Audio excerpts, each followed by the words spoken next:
वक्रतुंड महाकाय सूर्यकोटी समप्रभ गणपती बाप्पा मोरया।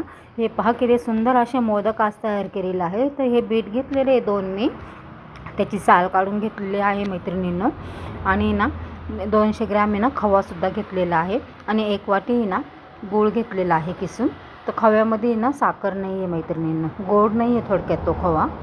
तर इथे आहे ना मी हे बीट आहे ना, बीट मिक्सरमधून बारीक करून घेतलेला आहे। इथे तुम्ही किसूनसुद्धा घेऊ शकता।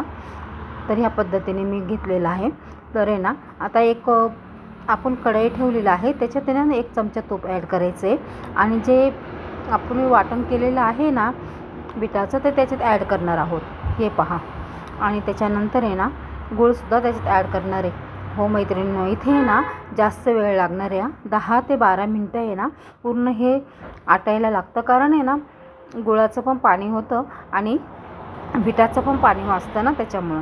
तर तोपर्यंत ते आटायला ठेवलेलं आहे, तोपर्यंत इकडे पिठाची तयारी आपण करूया। तर मी एक थोडंसं मीठ घेतलेलं आहे, 1 चमचा तूप घेतलेलं आहे आणि 1 वाटीभर मैदा घेतलेला आहे। तर हे आहे ना थोडं थोडं पाणी टाकून आहे ना छानपैकी घट्टसर पीठ आपण मळून घेऊया, जसं चपात्याला वगैरे मळतो ना त्या पद्धतीने।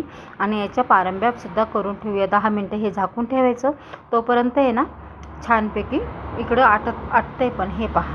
आता याच्यात आहे ना खवा जो आहे ना तो ॲड करणार आहोत आणि ना सारखं हलवायचं। आणि त्याच्यात पाणी जास्त असल्यामुळे आहे ना ते असं गॅसवर इकडे तिकडे उडतं बरं का, अंगावर उडू नये याची काळजी पण घ्या मैत्रिणींना।